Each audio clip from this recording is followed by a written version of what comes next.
भारतीय राज्य व्यवस्था की जो सीरीज हम लोग शुरू किए थे उसी सीरीज को हम लोग आगे कंटिन्यू करते हैं। यह सीरीज आपके एग्ज़ाम के लिए बहुत ही ज़्यादा इम्पोर्टेंट है स्टूडेंट्स, जी हाँ। और क्योंकि इसमें हम वो क्वेश्चंस को कवर कर रहे हैं जो कि लास्ट एग्ज़ाम में पूछे गए हैं और क्वेश्चन हमेशा रिपीट होते हैं। अगर आपने इन 500 क्वेश्चंस की सीरीज को अच्छे से पढ़ लिया, समझ लिया, दिमाग में बैठा लिया तो आप किसी भी तरीके का exam, SSC, railway, banking, SSC CGL, उसमें पूछे जाने वाले प्रश्नों को आप बहुत ही अच्छे तरीके से सॉल्व कर पाएंगे, जी हाँ।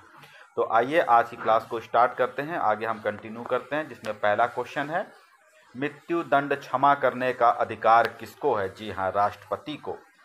नेक्स्ट क्वेश्चन है, एकमात्र मुख्य न्यायाधीश जिन्होंने राष्ट्रपति के पद पर कार्य किया था, एम हिदायतुल्लाह।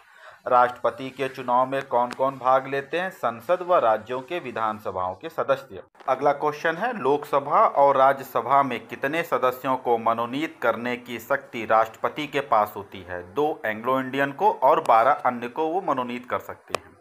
अगला प्रश्न है, प्रधानमंत्री, राज्यपाल, महान्यायवादी, उच्च व सर्वोच्च न्यायालय के न्यायाधीश, मुख्य चुनाव आयुक्त की नियुक्ति कौन करता है? जी हाँ, राष्ट्रपति करता है। दोस्तों, ये जो हम सीरीज चला रहे हैं ये बहुत ही ज़्यादा इंपॉर्टेंट है। ये आपके क्वेश्चंस आंसर जरूर आते हैं एग्ज़ाम में, इन्हें ज़रूर ध्यान से पढ़िए। चैनल को लाइक और सब्सक्राइब भी कर दीजिएगा। आपको वीडियो पसंद आता है तो इसे आगे शेयर भी करिएगा। चलिए, अगला क्वेश्चन है, राष्ट्रपति का चुनाव होता है, आंसर, एकल संक्रमणी प्रणाली द्वारा। अगला प्रश्न, राष्ट्रपति मंत्री की नियुक्ति करता है प्रधानमंत्री की सलाह पे। जी हाँ, भारत के जो प्रधानमंत्री होते हैं उनकी सलाह पर राष्ट्रपति हमारे यहाँ के मंत्रियों की नियुक्ति करता है। किसी भी राज्य में राष्ट्रपति शासन अनुच्छेद 356 किसके द्वारा लगाया जाता है? जी हाँ, राष्ट्रपति द्वारा। राष्ट्रपति को अधिकार है राज्य में राष्ट्रपति शासन लगाने का। किस राष्ट्रपति की मृत्यु उनके कार्यकाल में हुआ था? जी हाँ, फखरुद्दीन अली अहमद और जाकिर हुसैन, ये अपने कार्यकाल के दौरान ही इनकी मृत्यु हो गई थी। भारत के पहले कार्यवाहक राष्ट्रपति कौन थे? वी गिरी। भारत की प्रथम महिला राष्ट्रपति कौन थी? प्रतिभा पाटिल। अगला प्रश्न, राष्ट्रपति को शपथ कौन दिलाता है? भारत के मुख्य न्यायाधीश। संसद के संयुक्त अधिवेशन राष्ट्रपति बुलाता है और उसकी अध्यक्षता कौन करता है? लोकसभा का अध्यक्ष। अगला प्रश्न है, संयुक्त अधिवेशन में निर्णय किस आधार पर किया जाता है? बहुमत के आधार पर। जी हाँ, हमारे संयुक्त अधिवेशन का आधार जो है बहुमत के आधार पर होता है। अगला प्रश्न, राष्ट्रपति और उपराष्ट्रपति को वेतन प्रदान किया जाता है संचित निधि से। नेक्स्ट क्वेश्चन, सर्वप्रथम राष्ट्रपति शासन किस राज्य में लागू हुआ था? पंजाब राज्य में। राष्ट्रपति शासन की न्यूनतम तथा अधिकतम अवधि कितनी है? 6 माह और 3 वर्ष। संविधान के किस अनुच्छेद के तहत भारत में एक उपराष्ट्रपति होगा? अनुच्छेद 63। यदि राष्ट्रपति का पद रिक्त हो तो उसका कार्यभार कौन संभालता है? उपराष्ट्रपति। जी हाँ, राष्ट्रपति की अनुपस्थिति में उपराष्ट्रपति उसका कार्यभार देखते हैं। राष्ट्रपति तथा उपराष्ट्रपति के चुनाव संबंधी विवादों को कौन निपटाता है? सर्वोच्च न्यायालय। जी हाँ, हमारे देश का सबसे बड़ा न्यायालय। न्यायालय 3 होता है, सर्वोच्च न्यायालय, उच्च न्यायालय और जिला न्यायालय। प्रथम उपराष्ट्रपति थे डॉक्टर एस राधाकृष्णन।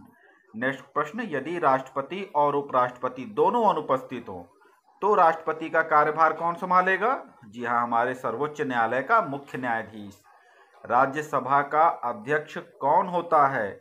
इसका आंसर होगा उपराष्ट्रपति। जी हाँ, उपराष्ट्रपति हमारे राज्यसभा का अध्यक्ष होता है। अगला प्रश्न है, उपराष्ट्रपति के चुनाव में कौन कौन भाग लेते हैं? संसद के दोनों सदनों के सभी सदस्य। जी हाँ, संसद हमारे 2 होते हैं, उच्च सदन और निम्न सदन, इनके दोनों सदस्य भाग लेते हैं।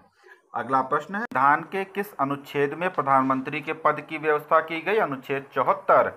1, भारत के प्रथम प्रधानमंत्री कौन थे? बहुत इजी, प्रथम प्रधानमंत्री पंडित जवाहरलाल नेहरू। अगला प्रश्न, अविश्वास प्रस्ताव द्वारा हटाए जाने वाले भारत के प्रथम प्रधानमंत्री कौन थे? विश्वनाथ प्रताप सिंह। अगला प्रश्न, प्रथम गैर कांग्रेसी प्रधानमंत्री कौन थे? पीवी नरसिम्हा राव। एक भी संसद का सामना नहीं करने वाले प्रथम प्रधानमंत्री चौधरी चरण सिंह। जी हाँ, ये एक भी दिन संसद नहीं गए। अगला प्रश्न, राज्यसभा का गठन कब किया गया? 3 अप्रैल 1952। लोकसभा का गठन कब किया गया? 6 मई 1952 को। अगला प्रश्न, संघ सरकार का विधानमंडल लोकसभा। संसद का निम्न सदन कौन सा होता है? जी हाँ, लोकसभा। ये बहुत इंपॉर्टेंट क्वेश्चन है। ये जो 4 प्रश्न ये अक्सर एग्जाम में कहीं ना कहीं पूछ लिए जाते हैं, इनको ध्यान दीजिएगा आप सभी लोग। अगला प्रश्न, लोकसभा अध्यक्ष अपना त्यागपत्र किसे देता है? लोकसभा उपाध्यक्ष को। अगला प्रश्न, संसद का स्थायी व उच्च सदन कौन सा है? राज्यसभा। नेक्स्ट प्रश्न, लोकसभा तथा राज्यसभा में अधिकतम सदस्यों की संख्या कितनी हो सकती है? 552 तथा 250। चैनल को जरूर लाइक और सब्सक्राइब करें और इसे शेयर भी करें अपने दोस्तों को।